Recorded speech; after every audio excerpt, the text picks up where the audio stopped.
Muito boa noite, prezado telespectador. Semana cortada pela metade, um feriado na quarta-feira e nós estamos aqui para a 51ª edição do Ponto a Ponto, que nessa noite recebe Eduardo Mota Calderaro, tabelião e registrador civil, designado em André da Rocha, presidente da APAI de Nova Bassano e conselheiro da Federação Estadual das APAIs no Rio Grande do Sul.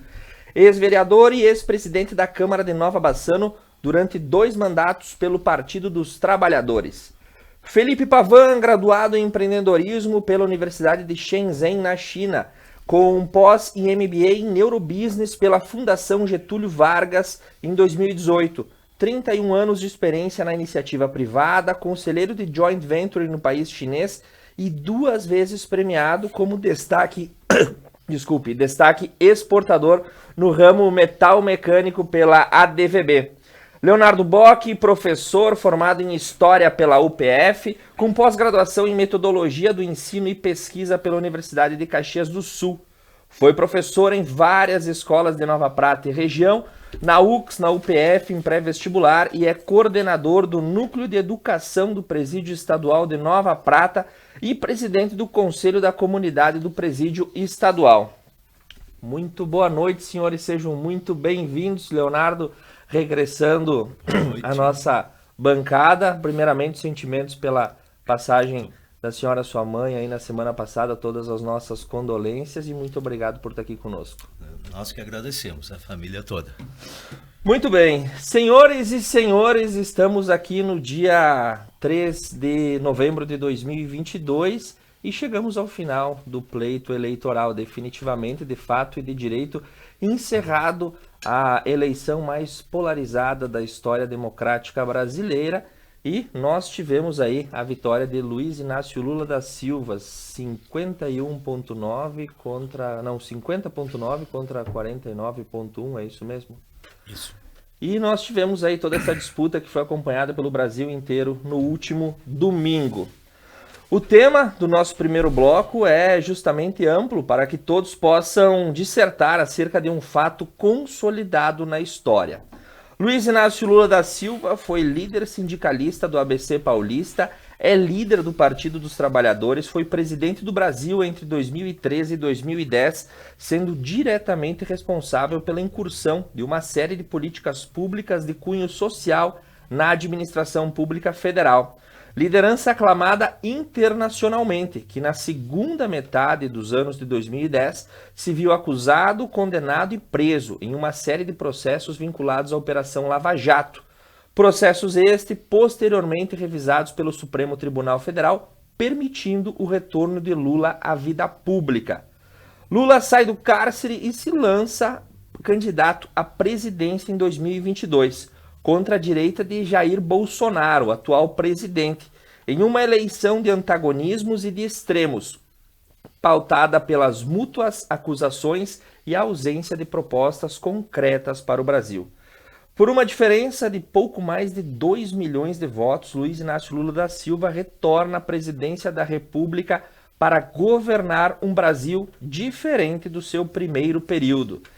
Prezado colega de bancada, quais as impressões, as expectativas e os desafios para o segundo mandato do governo Lula no Brasil? Eu até fiz um trocadilho, eu nomeei de Lula II, nós não temos um nome apropriado nesse momento e como é que a gente encara essa situação.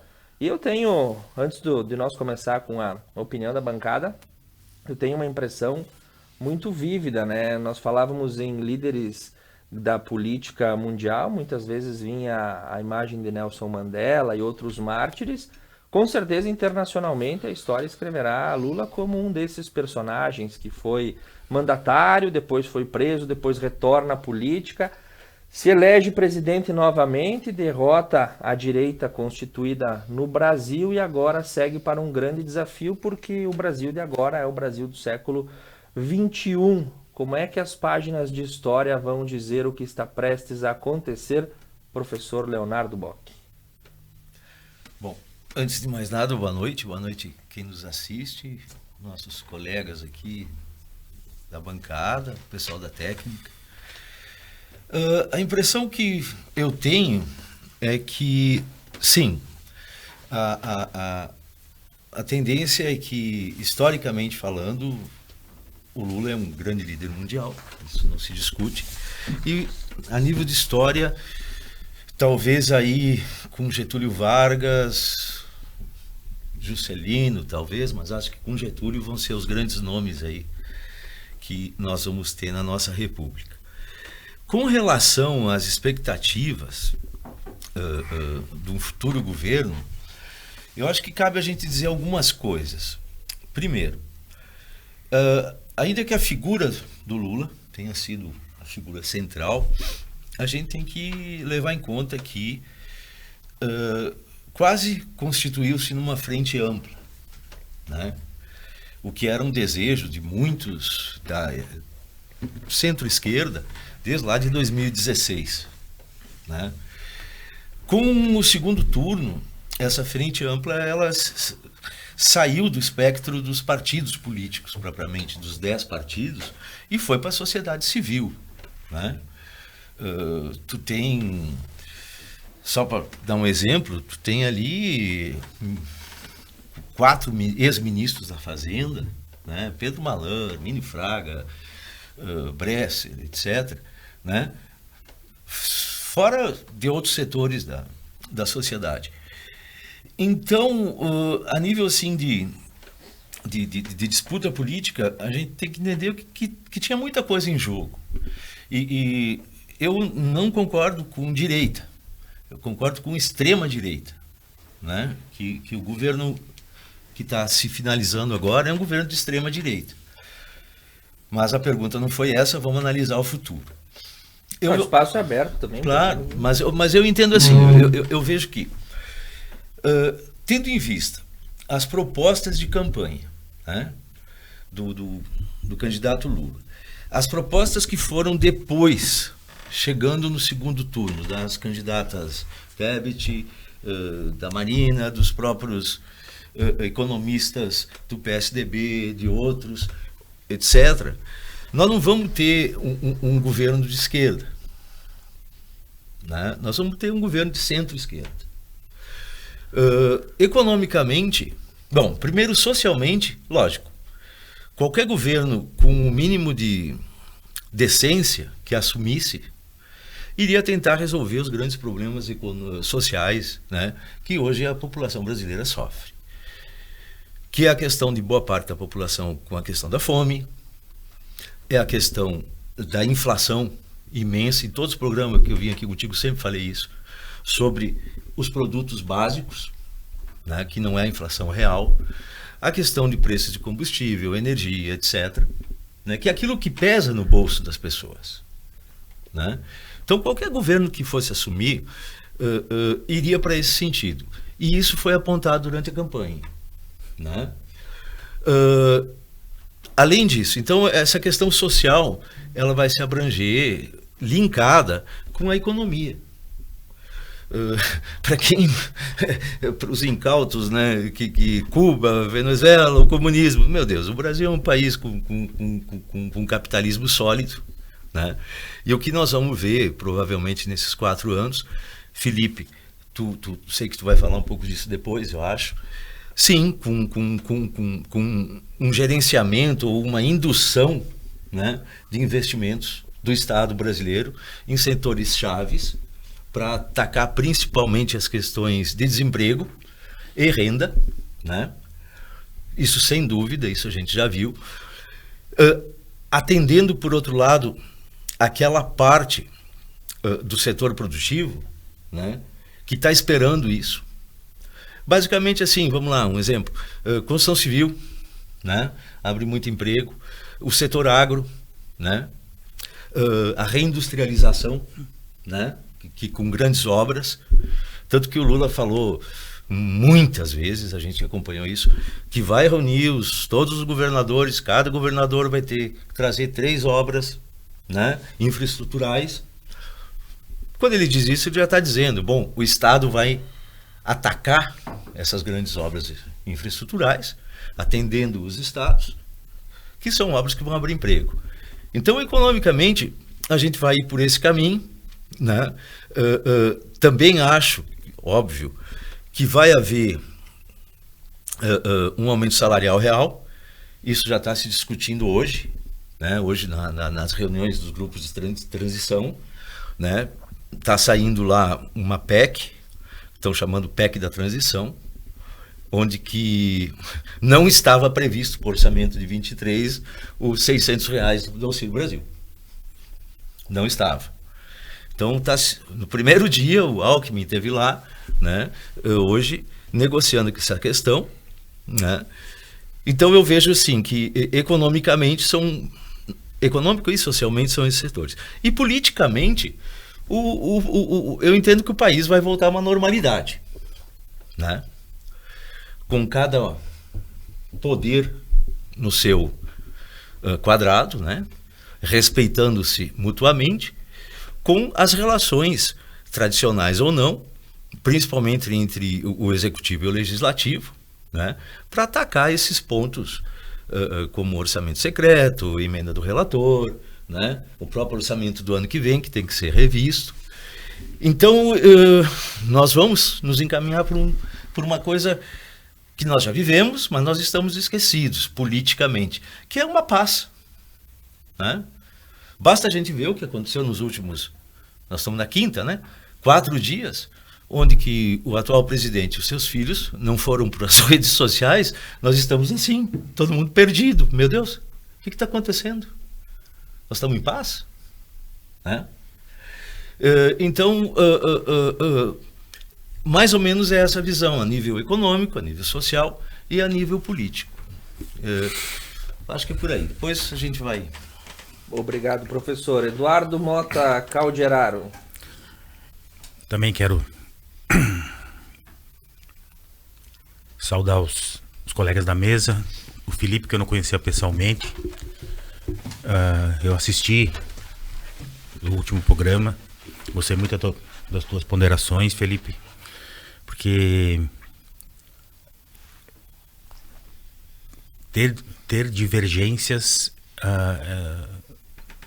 eu acredito que é absolutamente normal numa sociedade, e não aceitá-las é outra, sabe? Não aceitar as opiniões é outra completamente diferente. E hoje, talvez esse seja o grande nó da nossa sociedade brasileira, que é um pequeno setor da nossa sociedade que parece que se cegou e não está conseguindo perceber que para a gente poder conviver em sociedade, a gente tem que aprender a conviver na divergência. Também uma saudação ao Thiago, que toca o nosso programa, é a cara do nosso programa, a Duda, sempre nos bastidores, e o pessoal da técnica também, e especialmente aos nossos telespectadores que estão aí e que são a motivação da nossa presença aqui, né? Eu só queria colocar uma coisa assim com relação a isso que o Bock coloca, que eu tenho convicção de que a grandeza e a presença do Lula é que conduziu a essa vitória, né? A essa vitória eleitoral. Porque a lembrança do que foram os outros governos para aquela camada da população que se viu mais desprestigiada nesses 4 anos do governo de extrema-direita que esteve aí, a forma como algumas pessoas foram tratadas, a forma da condução durante a pandemia, a maneira, às vezes, pouco humanizada, pouco humana com que essas pessoas foram tratadas. Muita gente via no Lula a antítese disso tudo. E uma pessoa com a grandeza do Lula, com a história política, com o que aconteceu com ele durante aqueles processos, que isso cabe um outro programa inteirinho para a gente falar sobre o que aconteceu com aquelas condenações, e que algumas pessoas novamente vão ter essa barreira para ouvir, e a gente ouve as pessoas toda hora, né, que o Lula é ladrão, o Lula é ladrão. Eu tomei agora por princípio que a pessoa que vier dizer para mim que o Lula é ladrão, eu sou parceiro dessa pessoa para conduzir ela até o Ministério Público e que a gente, eu e ela, apresentemos ao Ministério Público que temos um ladrão que vai assumir a presidência a partir de 1º de janeiro, que sejam apresentadas as provas, porque eu também não quero um ladrão na presidência. Então, se essa pessoa tem as provas para isso, a gente apresente e que o Ministério Público instaure um processo crime contra o futuro presidente da República e essa pessoa apresente as provas necessárias, né, para que isso seja feito. Vai ser bem difícil acertar isso tudo. Para quem tem acompanhado notícias reais e não apenas fake news, o orçamento de 2023 é assustador. Os cortes nos projetos sociais, os cortes na educação passam todos de 90%, 96%, 97%, 92%, 93%. Ou seja, são rubricas que foram colocadas no orçamento simplesmente para não serem retiradas. Cortes em educação básica acima de 92%, o que vai impedir construção de escola, o que vai impedir reformas de creches, etc. E isso inviabilizaria completamente um governo que se volta para a educação. Essa questão do Auxílio Brasil, que era Bolsa Família, passou a ser Auxílio Brasil, que se transformou numa questão meramente eleitoreira e que agora começa a cair esse castelo de cartas, não estava previsto no orçamento. A partir de janeiro não teria como pagar e a equipe de transição está aí vendo para garantir que seja pago, porque efetivamente o que o BOC coloca, essa questão da fome, é algo que para o Lula assim, é uma missão de fé. E às vezes as pessoas dizem, não, mas só vai se preocupar com o pobre. Para essa pessoa comer, para essa pessoa ter esses R$600, ela vai ter que consumir. Em algum lugar ela vai ter que comprar. O que essa pessoa comprar, alguém vai ter que produzir, alguém vai ter que vender. Esse dinheiro vai circular no mercado. Nós vamos ter que ter, logicamente, algumas balizas fiscais para evitar algumas questões inflacionárias, isso é lógico, mas alguém vai ter que produzir para que isso seja vendido. Então, essas grandes obras de infraestrutura, além de servirem para escoamento de produção, para melhoria de estradas, para melhoria de outras questões fundamentais para o país, alguma empresa vai ter que fazer essa obra. Tu trabalha no setor metal mecânico? Não mais. Não mais. Consultoria e assessoria de empresas. Certo. Alguma empresa metalúrgica, a minha cidade, por exemplo, é uma cidade de metalurgia. Alguma dessas empresas provavelmente vai prestar serviço para essas obras. Ou seja, a ideia é fazer a economia voltar a funcionar. Eu às vezes fico pensando, e acho que a gente não pode fugir desse assunto, essas manifestações que estão acontecendo agora, né? Eu passo por uma todos os dias quando venho para Nova Prata, que está acontecendo ali no Retiro, desculpe, no antigo Britador do Zile. A gente se acostumou tanto a falar em Britador do Zile. O nome vai ser para sempre. É o Britador do Zile do Clanovis, né? Que algumas pessoas não estão se tocando que é efetivamente um ato antidemocrático, porque elas estão contestando o resultado das urnas.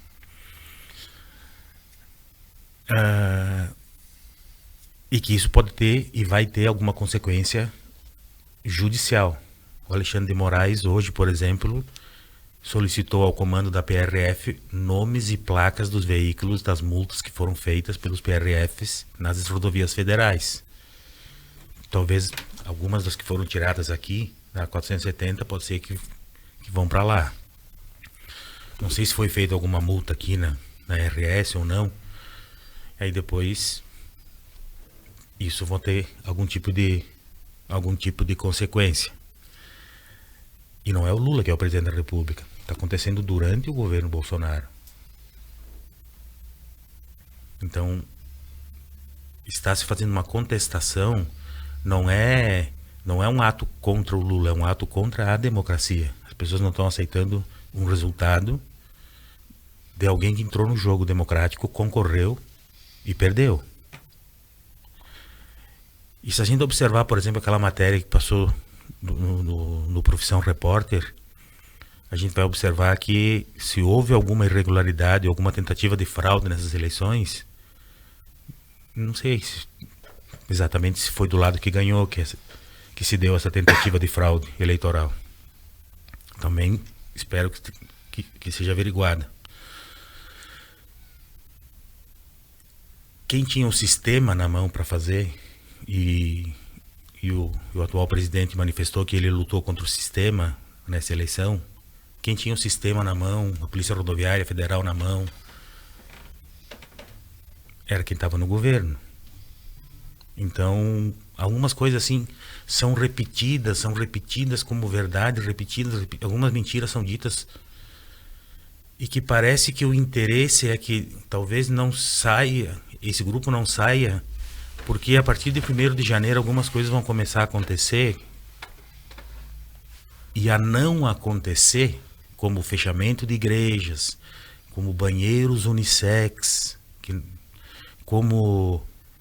Hoje eu ouvi um áudio de uma pessoa que me disseram que é aqui de Nova Prata, eu sinceramente não conheço a voz, não posso dizer que vai acabar o Pix, que o Marcola vai fazer parte do governo, sabe? Então, algumas coisas assim que chega a ser assustador, que pessoas bem intencionadas, pessoas que trabalham, que a gente sabe que tem muita gente boa que estão aí paradas, que trabalham, que sustentam suas famílias, que consigam acreditar em umas coisas assim. Então, quando começar a partir de 1º de janeiro, ver que essas coisas não vão acontecer, outras pessoas que foram induzidas a acreditar, falando assim, mas espera aí, passei 4 anos ouvindo que ia começar o comunismo e não começa. E no próximo bloco a gente vai falar especialmente sobre, acho que no bloco final a gente vai falar sobre esses temores, Cuba, Venezuela, comunismo, Argentina, enfim, essas coisas que às vezes quem tem um discernimento enxerga um pouco à frente, mas às vezes isso para quem é aquela pessoa que está condicionada à matéria que chega ou quem, enfim, não se aprofunda muito, isso causa um certo impacto. Eu gosto de reviver e reolhar a história, e quando se volta com todo esse ambiente que acabou se criando e a situação que ficou após o pleito eleitoral, né? Nós tivemos sim os protestos por boa parte do eleitorado do atual presidente Jair Bolsonaro, inconformado com o resultado, com seus motivos, os protestos que foram gerados, né? Algumas rodovias ao longo do país que foram trancadas, o ímpeto um pouco mais alto na segunda-feira, foi baixando na terça, foi arrefecendo, hoje a gente tem aí praticamente o final de tudo isso. Aí eu voltei na segunda-feira para aquele livrinho de história básico do que aconteceu em 1964, quando a gente teve, então, a tomada do poder de fato por um governo militar. A ameaça naquela época com João Goulart era exatamente o risco e o medo do comunismo. Então a gente tem sempre essa situação, parece que ela está sempre atrás do ouvido do brasileiro. Falando. É que o principal agente mudou agora. O principal agente é a favor do Lula, que é os Estados Unidos, nós sabemos disso. O golpe em 64 começou ainda na época do Getúlio Vargas, em 54, só demorou 10 anos. Só não tinha as condições, que a gente brinca, CNTP, condições normais de temperatura e pressão, não estavam prontas. Demorou 10 anos sair, mas já era um projeto de longo prazo.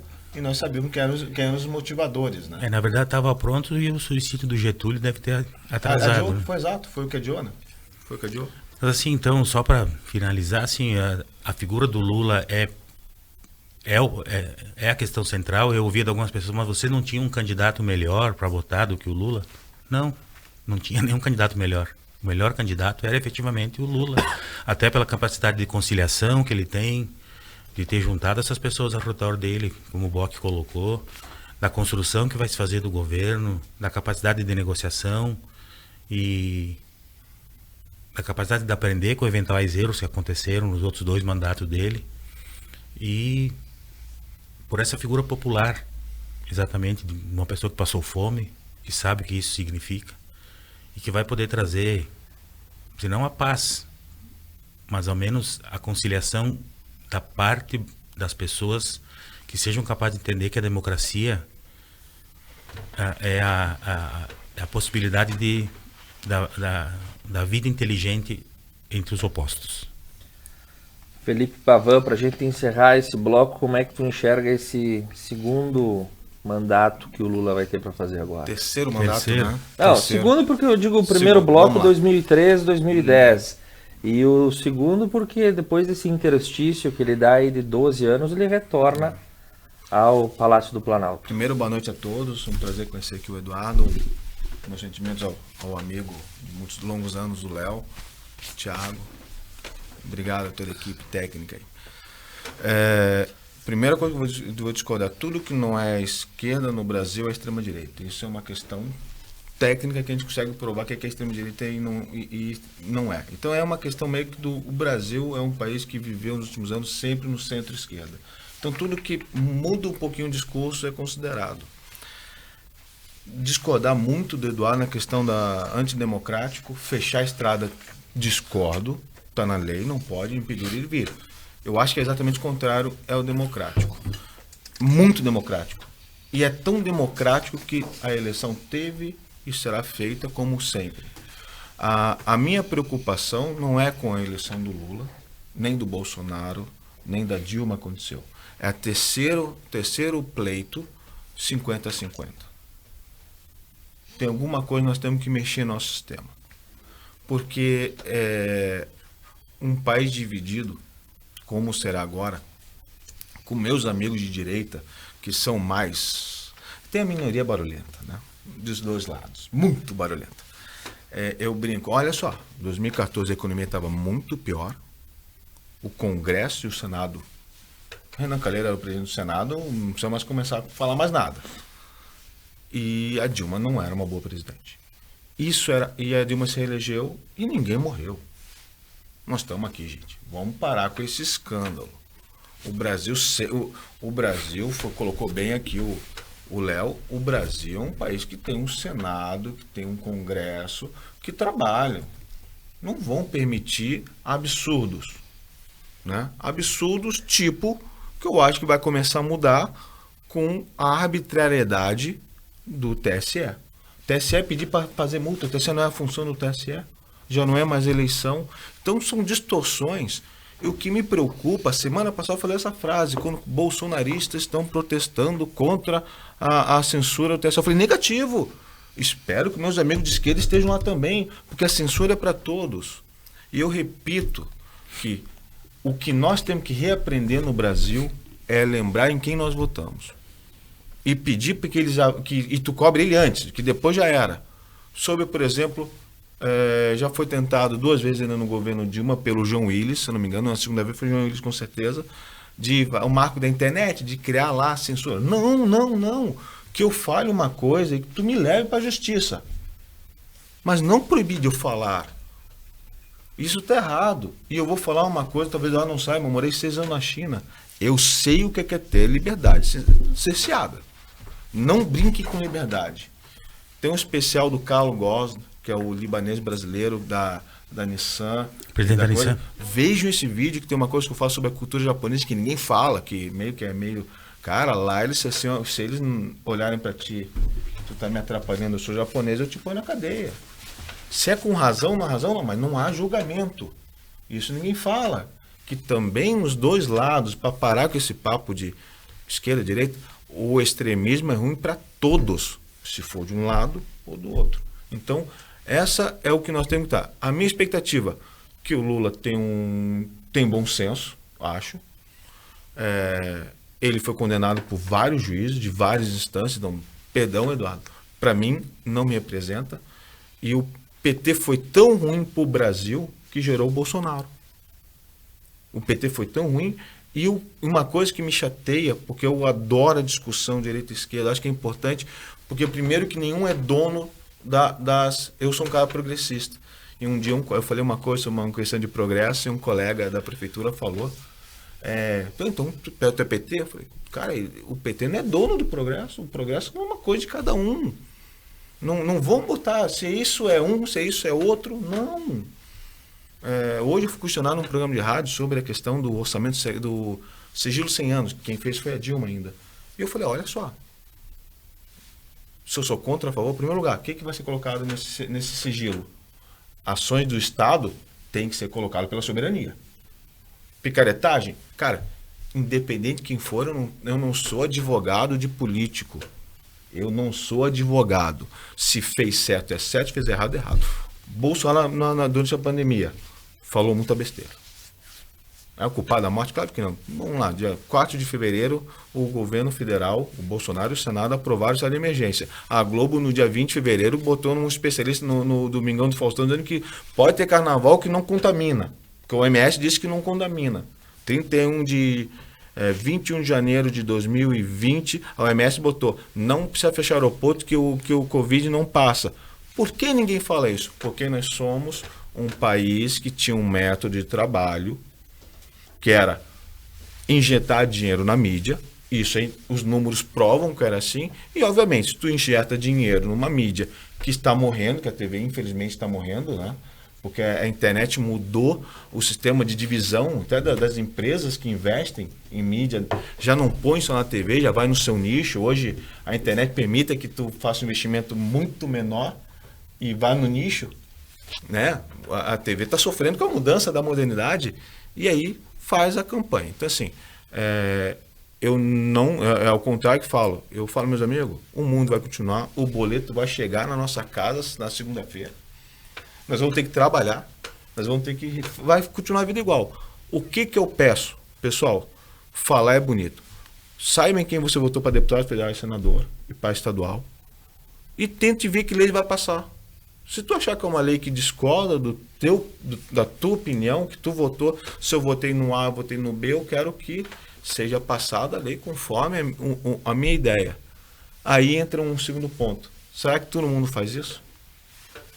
Bom, quanto à economia, eu não tenho nenhum medo. Está bem regulamentado umas coisas que aí o próprio Paulo Guedes, que foi convidado pela Dilma para ser ministro, acho que no segundo mandato, né? O Paulo Guedes. Eu acho que não tenho essa informação. Acho que foi com sim, ele que não quis. Ele fez um pré-requisito para aceitar ir para o Bolsonaro. Ele regulamentou o Banco Central. Para quê? Para parar aquele negócio de liberar aquele crédito excessivo que vai gerar no segundo e terceiro ano da Dilma, o Brasil tinha números de dívida interna pior que um país pós-guerra. Cara, antecipou o PIB, aí deu uma crise mundial, deu uma atrasadinha. Cara, vamos lá. Vamos ficar atentos como cidadãos, como tem que ser, independente do presidente. Mas se fosse o Bolsonaro presidente, eu faço a mesma colocação. Não, é muito bonito o discurso. Vamos sempre avaliar na prática. E sabemos que o presidente, sem apoio do Senado, do Congresso, não faz nada. Então, acho que isso, com essa junção dessa frente ampla, é capaz de dar uma amenizada. E, pessoal, o objetivo, nós queremos chegar no mesmo lugar por caminhos diferentes. Né? Então, fiquemos atentos e, pessoal, a vida continua, respeite a opinião do próximo, eles não são nossos inimigos, são nossos adversários na opinião política. E amanhã eu vou levar meu filho no médico, meu médico é esquerdista e PT, e é um pai maravilhoso, e agora eu não vou transformar ele num anticristo, porque eu não concordo com a opinião. Falamos aqui antes sobre alguns problemas que aconteceram na semana passada, a perda de um menino jovem, perdemos aqui a mãe de um colega. Gente, a política é parte da nossa vida, não é tudo. Nossa vida é outra coisa, é família, é continuidade no exemplo, não no discurso. Uma provocação e 1 minuto de resposta para cada um. Vem da dona Beatriz Romanzini. O STF e o Tribunal Superior Eleitoral e a grande maioria da mídia foram ou não tendenciosos à eleição do candidato eleito? Eu repito o que da semana passada. Se fosse o contrário, não teria o pleito eleitoral semana passada. Se fosse se o que aconteceu, por um lado, aconteceu por outro, não teria eleição semana passada. Não. Naturalmente, O judiciário no Brasil ele foi muito agredido durante esses últimos 4 anos. Nós temos que ter claro isso, né? Merecidamente ou não? Você tem agressões e agressões, né? Você não pode, creio eu, o presidente da República, ele não pode chamar, pessoalizar um ministro de canalha, né? Se for, talvez Não, sim. mas quem vai julgar se o indivíduo é ou não, né? E isso tem... Mas saindo dessas questões pessoais, o que eu penso é o seguinte: a teoria dos poderes, ela estabelece o equilíbrio, conhece bem isso, estabelece a relação de pesos, contrapesos, freios, etc., para nenhum deles extrapolar, né? E o que eu entendo assim, principalmente com relação ao judiciário? As atitudes do judiciário foram simplesmente perfeitas e dentro da lei.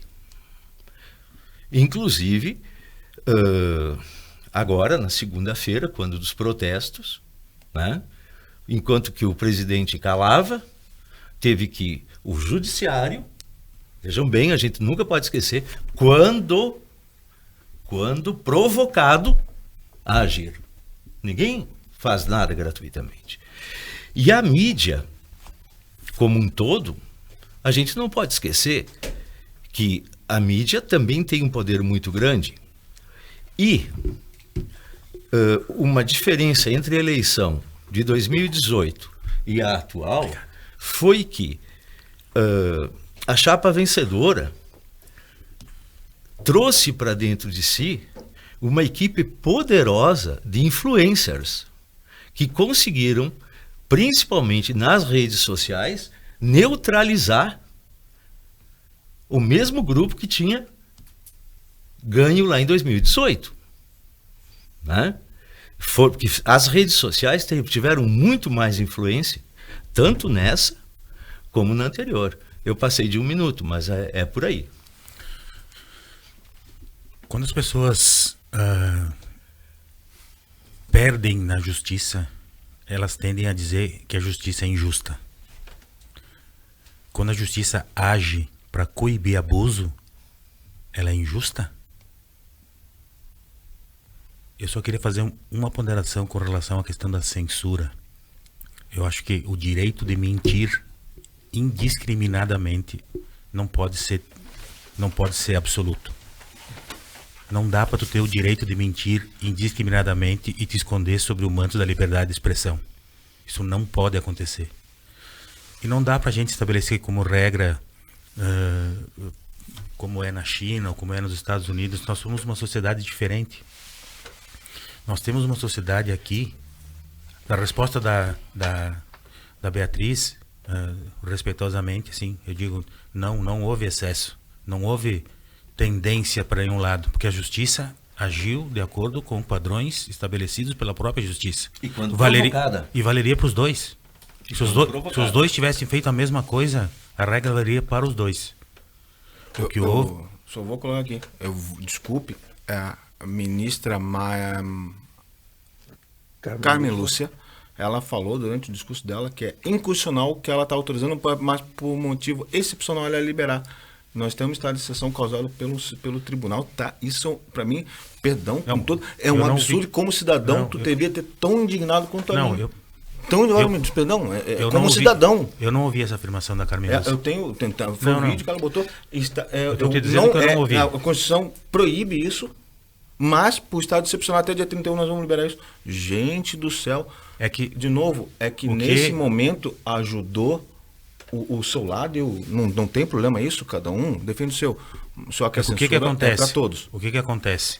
Tinha uma mentira feita num perfil, aí se proibia aquele perfil, aí outro perfil começava a mesma mentira e tinha que iniciar outro processo. O que o tribunal fez?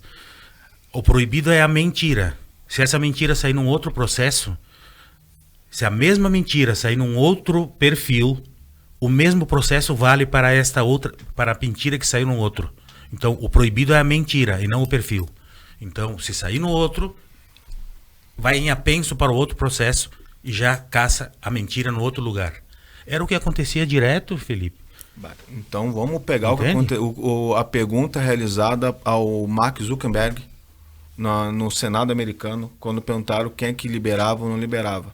Aí foi levantado um número que os perfis de direita tinham mais de 96%, isso no Senado americano, mais de 96% de cerceamento do que os de esquerda.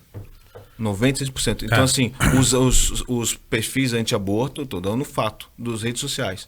E hoje saiu um vídeo dos Estados Unidos sobre que lá eles estão apavorados que o Facebook, não, agora o YouTube, mais vezes interferiu nos resultados de uma eleição, assim como aconteceu no Paquistão. Então, assim, eu não estou preocupado se for porque foi contra a direita, até porque a diferença foi muito pequena, não vou discutir isso de jeito nenhum. Ganhou a eleição, agora toca o baile para frente, o mundo continua, vida para frente. Mas não vamos se fazer de louco e achar que não existe um comando de empresas privadas sobre a nossa decisão. Isso é muito sério, porque eu já vivi num país com cessamento de liberdade. Sim, é que se tu imaginar que a eleição de 2018 foi definida por rede social, e não... Esse ano também. Hã? Esse ano até a rádio cortaram de um candidato. Não. A eleição...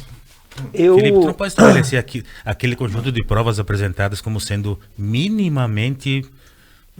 Se fosse o contrário, não teria eleição no domingo passado. Eu gostei dessa provocação da Beatriz, e aí eu trago... Sim, mas eu puxo um carretel para isso, né? Você começa a puxar a pontinha da lã no labirinto e tu vai andando nele. Deixa eu só dizer uma coisinha. Quando houve aquelas manobras da Polícia Rodoviária Federal e o PT pediu prorroga o horário da votação no Nordeste, qual é que foi a resposta? Não. Perfeito. E essa relação judiciário e comando do Executivo da União, eu miro ela muito bem ainda na eleição de 2014, quando a Operação Lava Jato estava prestes a ter a sua primeira explosão de mini operações em vários lugares, e ela foi segurada antes do segundo turno e logo na semana seguinte ela aconteceu, ou foi correlata ao segundo turno das eleições entre Dilma e Aécio, porque o fenômeno Lava Jato começa em 2014.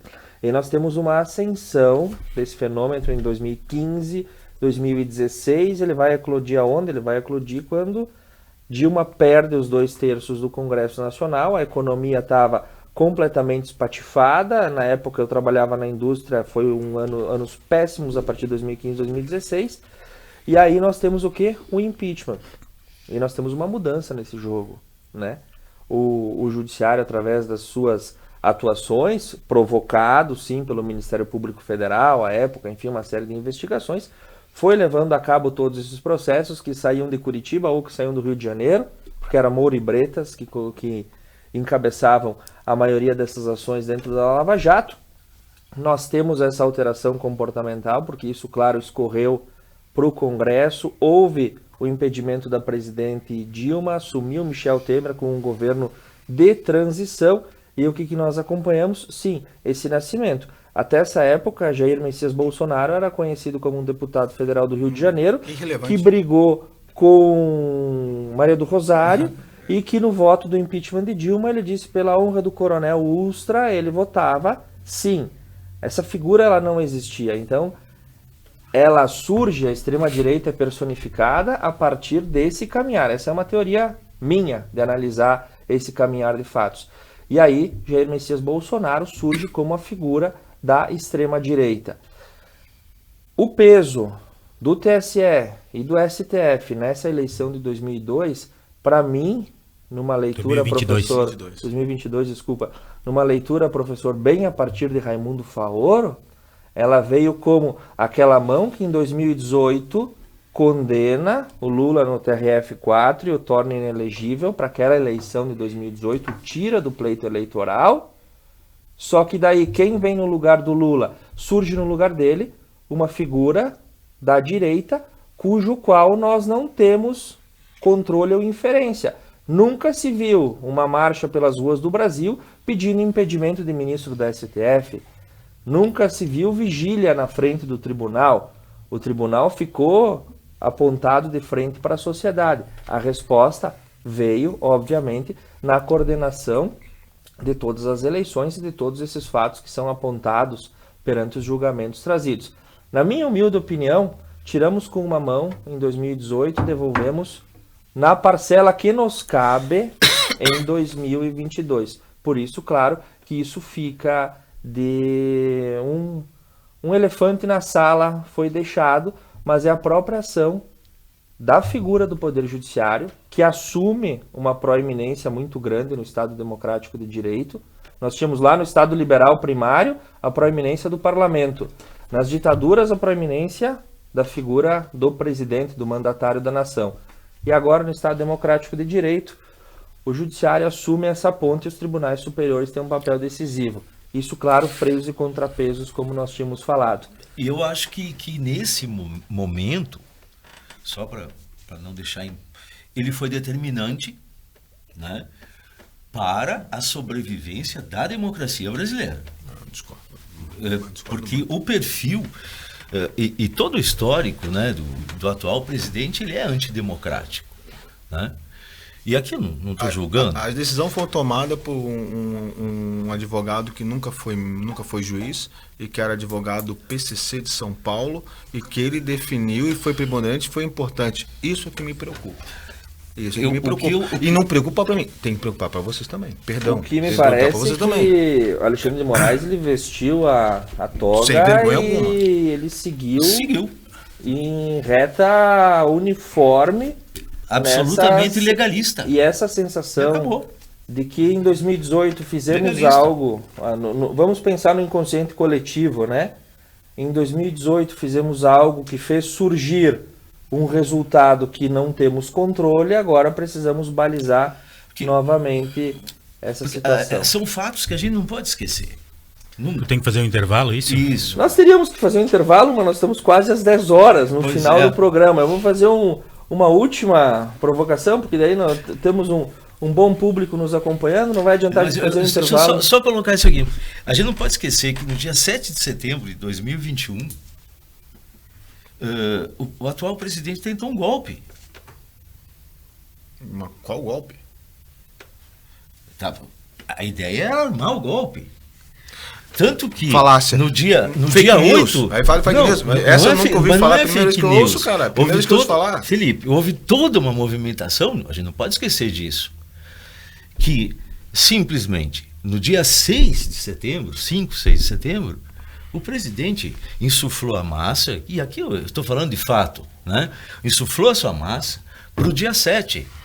Como não deu certo, no dia 8, ele chorou as pitangas para o Temer. Trouxe o Temer de avião no dia 8 para acalmar o Supremo. Nós temos... É duro. Aí fala de fake news e me manda essa aqui. Mas isso Felipe. Mas não é fato.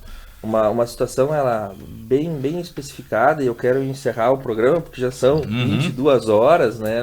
O assunto correu. Eu quero encerrar com uma situação que eu acho que ela é condizente com todo mundo, e era o nosso último tema do programa, é sobre pacificação social. Nós temos sim uma sociedade dividida, o Brasil ficou 49 a 51, bem dizer, dessa forma. Nós vivemos, né, Nova Prata, por exemplo, computou mais de 70% dos votos no candidato Jair Bolsonaro, seguindo as tendências da cidade da Serra Gaúcha, com o resultado do pleito favorável ao candidato Lula. Uma série de questionamentos vieram. Nós vamos virar Venezuela, nós vamos ter uma crise sem fim que nem na Argentina, nós vamos ter uma ameaça de comunismo. Essas situações elas afloram, e como nós falamos antes, no senso comum isso desperta medo, isso desperta ansiedade, isso desperta a raiva daquele outro sujeito que tem uma opinião diferente. Qual o conselho da nossa bancada para nós termos aí uma pacificação social, em que o vizinho possa fazer as pazes com o outro vizinho, em que as famílias possam voltar a ter os grupos do WhatsApp compostos, porque afinal algumas coisas prevaleceram dessa eleição. A primeira delas, o sistema democrático, como o constituinte originário dizia, ele é imexível. Então nós não tivemos aí uma tendência, por enquanto, falando em 3 de novembro, de uma derrocada e de uma tomada de poder por um governo militar. Isso não se concretizou de forma alguma. O que nós vimos foi que o resultado da eleição foi pacificado. Não tivemos nenhum apontamento por hora até esse momento dizendo que o processo eleitoral tem pendências de questionamento. Não houve isso, pelo menos isso não veio à tona de forma oficial. Então a Justiça Eleitoral cumpriu o seu papel, o resultado foi referendado. Então, algumas coisas se tornam fato depois dessa eleição. E como a gente pacifica a nossa aldeia aqui, como a gente reestabelece os ânimos de saber que os 4 anos do governo Lula virão e como é que a gente vai fazer com que as pessoas voltem a se reaproximar e deixar esses muros que se criaram na eleição para trás, para que a sociedade possa dar a sua própria evolução. Acho que, Eduardo, eu comecei a outra para não ficar repetitivo, eu comecei a outra aí. Tu Manda a bala. A primeira coisa é esperar o governo começar. Esperar janeiro, o governo começar, agora baixar as armas, sabe? Esquecer as listas, parar de perseguir as pessoas pela opção que elas fizeram. Pela chega, né? Isso não existe. Eu queria dar um exemplo simples. O nosso prefeito lá de Bassano, o Ivaldo, tem feito uma batalha assim muito grande para que o IBGE consiga, na contagem do IBGE, chegar lá aos seus 10.200 habitantes, para que Nova Bassano consiga passar do FPM e passar a receber, vai dar quase R$200 mil a mais por mês no FPM. Hoje Nova Bassano recebe o mesmo FPM que André da Rocha. Então André com 2.000 e poucos habitantes, claro, e depois tem os outros retornos que são maiores, mas o FPM é o mesmo de André. Se nós conseguirmos passar dos 10.200 habitantes, vai significar um valor para poder ser investido em saúde, em educação, assim, muito significativo. E o Ivaldo tem feito, sabe, um esforço até junto ao IBGE e tal, para que as coisas consigam. Muito bem. Bassano teve 83% dos votos no Bolsonaro. O Lula fez 974. Se os 974 eleitores do Lula forem embora de Bassano, porque não pode ter emprego, não pode... Então, numa lista, ninguém pode comprar nas lojas que eles têm, ou eles não podem, se eles são prestadores de serviço, não pode ser ninguém pode usar o serviço deles. Bassano não vai passar. Talvez Nova Prata, se os quase 4.000 eleitores de Nova Prata que votaram no Lula não puder exercer suas atividades aqui, eles vão embora. Vão para um outro lugar, onde eles possam exercer seu trabalho. E aí, talvez Nova Prata, que tem 24 mil, volte para receber o que Bassano receberia. Não vai fazer falta 300 ou 400 mil no orçamento de Nova Prata? Então, gente, todos nós juntos fizemos os nossos municípios. E isso que o Felipe falou, a gente não vive dentro de uma urna, a gente vive dentro de uma cidade. E daqui a pouco... a partir de janeiro pode ser que as coisas fiquem melhores do que estão hoje, e daqui a pouco algumas coisas que foram ditas que iriam acontecer não vão acontecer, e coisas melhores podem acontecer. A coisa mais interessante de uma eleição é que a gente renova a esperança, tanto numa eleição estadual, numa eleição nacional, numa eleição municipal. É um gás novo que entra, uma coisa diferente que entra. E as pessoas... Nós passamos 4 anos, e isso eu gostaria que as pessoas refletissem. Parece que faz 4 anos que a gente vive falando do governo federal durante todo o tempo. Todo o tempo era alguma manifestação do presidente sobre uma gripe, que era gripezinha, ou alguma outra coisa. Ele sempre tinha que estar no meio de alguma polêmica. Será que a gente não pode esperar que a gente vai ter alguma coisa boa pela frente? Se não tiver, daqui a 4 anos tem eleição de novo. Então, a forma da gente ter uma pacificação é esperar o governo começar. Esperar as coisas começarem a andar. E não odiar de graça. As pessoas estão odiando de graça. Olham para o outro na rua, isso aí é um PT. As pessoas não nascem com uma marca na cabeça. Chega de odiar nordestino. Será que ele ganharia só com o voto do Nordeste? Não, ele ganhou com os votos aqui do Rio Grande do Sul também. Os votos que fez em São Paulo e Santa Catarina, mesmo que tenha feito pouco, é a soma. Eu só queria dizer uma coisa, assim, só pro Felipe, respeitosamente. Até gostaria, Felipe, da gente sentar um dia para almoçar, isso conversar. Isso é maravilhoso, por favor, gente. A democracia é isso, é discutir almoçar, as opiniões. Sentar para conversar e tal. E é legal porque é a tua opinião. Sim. Tu não disse, olha... respeitosamente. Claro. Respeitosamente. Assim, o PT não criou o Bolsonaro. Foi...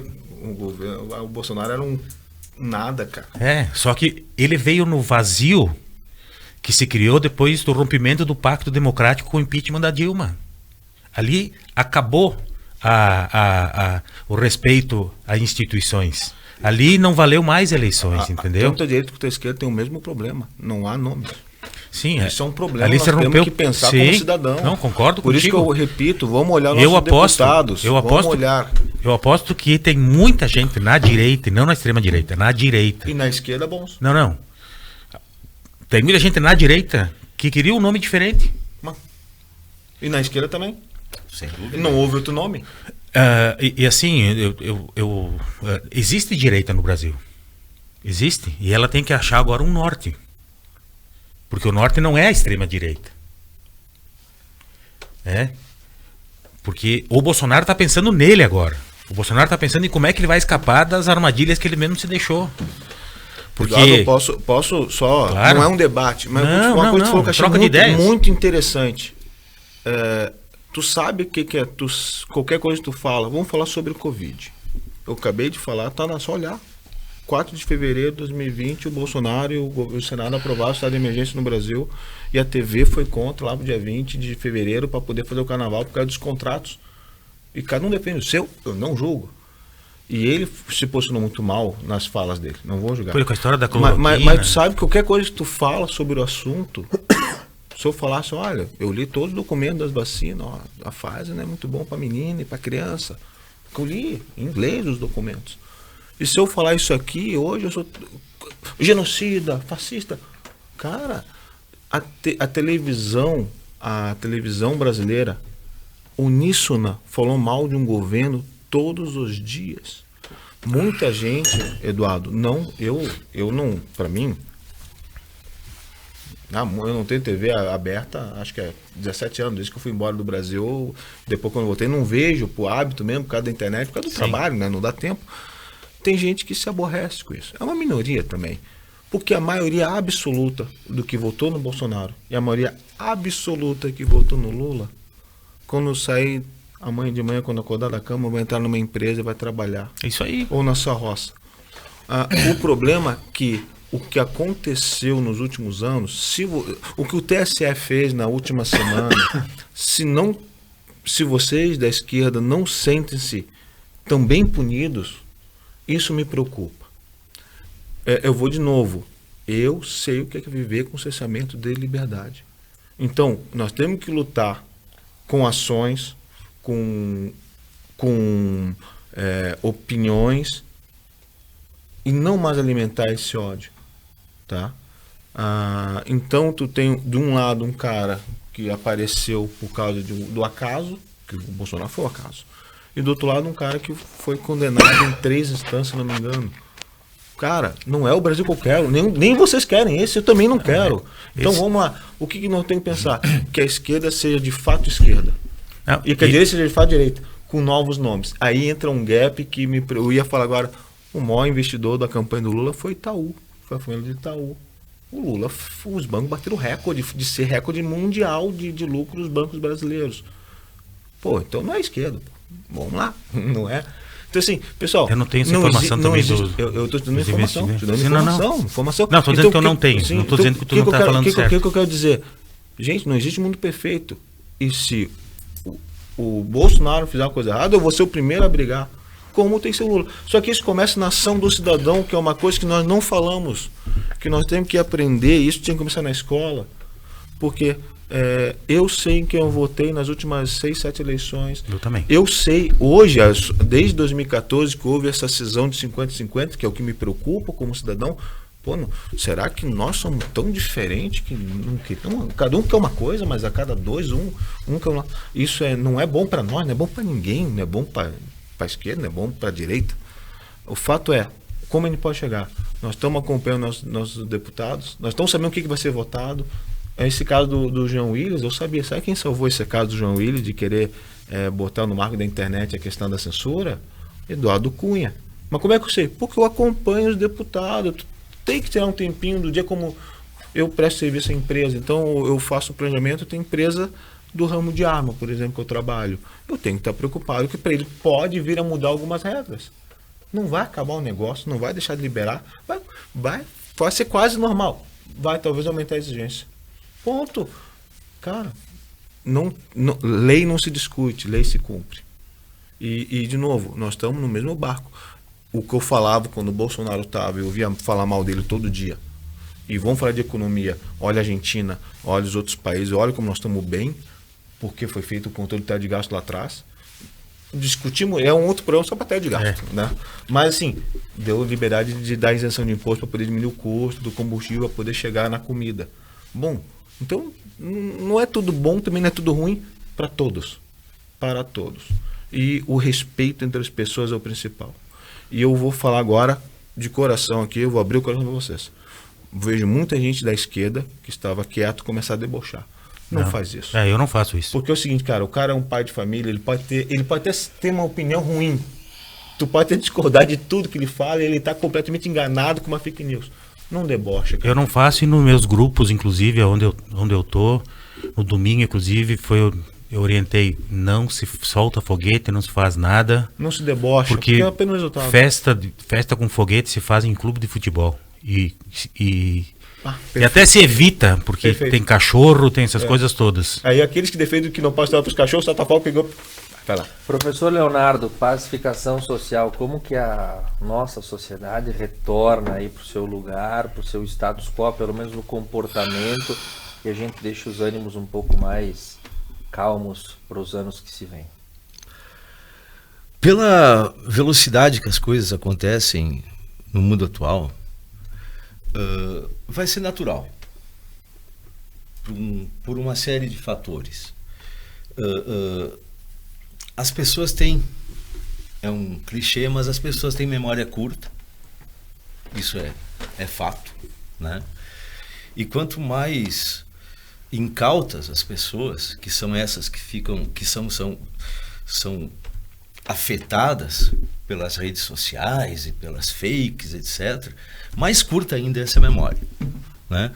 Daqui 15 dias vai ter gente que não vai nem lembrar, que teve fazendo a saudação nazista lá em São Miguel, que aquilo foi um absurdo, né? Então, quer dizer, eu acho que vai ser um processo natural, né? Não vou dizer de pacificação total, lógico que vai ter os extremos de ambos os lados, mas eles vão ficar quase que inaudíveis, né? Como eu brinquei há pouco, esses últimos 4 dias, o presidente, os seus filhos, né? E aquele entorno do presidente parando de ir às redes sociais, a gente já está respirando diferente, né? Isso é fato. Porque não está tendo uma polêmica, porque não está tendo um debate, porque não está tendo a reprodução dos debates. Então esse é um ponto assim que eu vejo que é pacífico. E outro ponto que eu olho também é a própria figura do Bolsonaro, né, enquanto político. O Bolsonaro é um político medíocre, politicamente falando, e aqui não é. Ele é medíocre, ele é tacanho, ele é limitado politicamente, né? Então ele não tem a grandiosidade de líder. Basta ver quantos pessoas próximas a ele tem deixado para trás ao longo desses 4 anos. Né? Ele não tem dado salvação, sustento a essas pessoas. Né? Então, o que acontece? Eu acho que nesse momento, basta ver o que aconteceu, e aqui só um parênteses, Tiago, nosso tempo é curto, mas enfim, o que aconteceu de segunda para terça-feira. Né? O presidente demorou 40 e tantas horas para se manifestar no pós-eleições, e depois a gente ficou sabendo que ele foi lá negociar, né, uma casa para morar, um salário fixo com o Partido Liberal, né, etc, etc. Também a gente ficou sabendo que na tarde que ele fez a manifestação dele, que foi na terça-feira, às 2h da tarde, ele queria falar com os ministros do Supremo. E os ministros do Supremo disseram, não, antes tu faz a tua manifestação. E foi o que aconteceu. Ele fez às 4h20 da tarde, às 6 e pouco, ele foi recebido pelos ministros. O Bolsonaro conseguiu um incrível fato. Se ele conversa é porque ele tem interesse, se ele não conversa que ele é atacante. Não, é fácil mas não falar. É isso. O que ele pretendia fazer? Só um pouquinho, filho. Já estou terminando. O que ele pretendia fazer? Possivelmente alguma coisa, alguma negociata. Né? Ou seja, mais uma suposição. Essa presunção é complicado. Não, mas sempre é contra. Não, mas não é isso. É fato. Nós temos um presidente, isso é fato. 1º de janeiro, o presidente não tem mais foro. Privilegiado. Depois de 30 anos. E se ele fizer algo errado, tem que ser preso. Ele não fez algo errado. Tem que ser preso. Ele não vai fazer, ele já fez algo errado. Não, mas se ele fez algo errado, ele tem que ser julgado e então, preso. Claro, então aonde eu quero chegar é nesse ponto. Para a pacificação vai ser algo natural.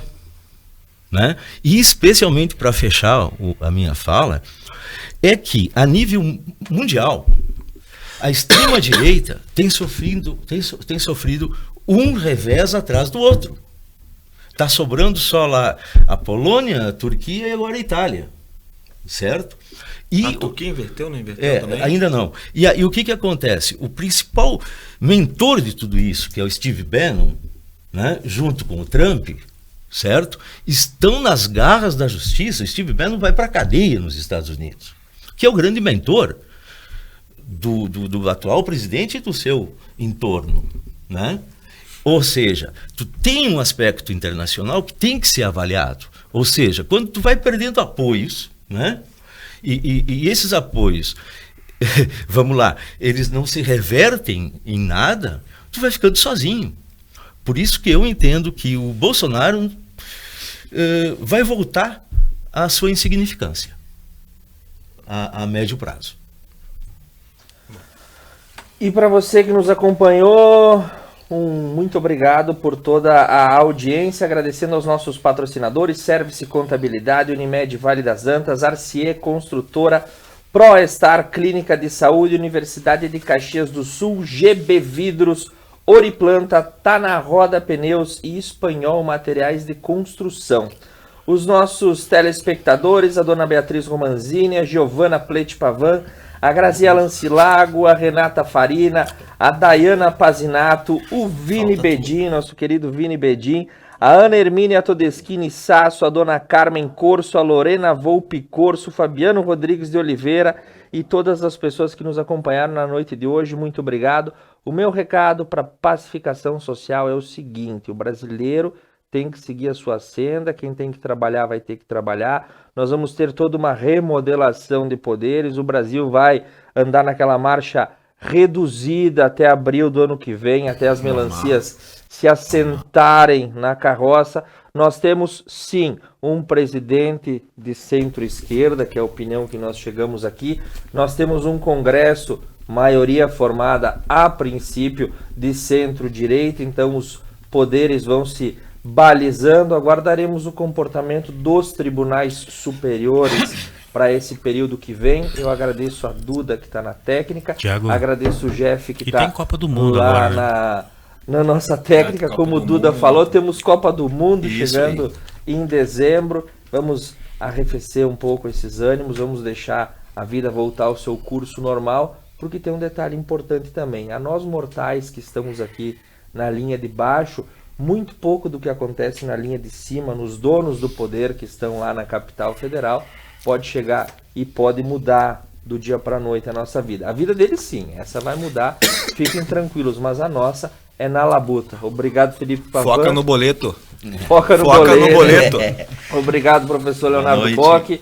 Obrigado, Duda Calderaro. Ponto a Ponto retorna na semana que vem, acompanhando os principais fatos que se tornam controversos na nossa sociedade. Muito boa noite e um ótimo final de semana.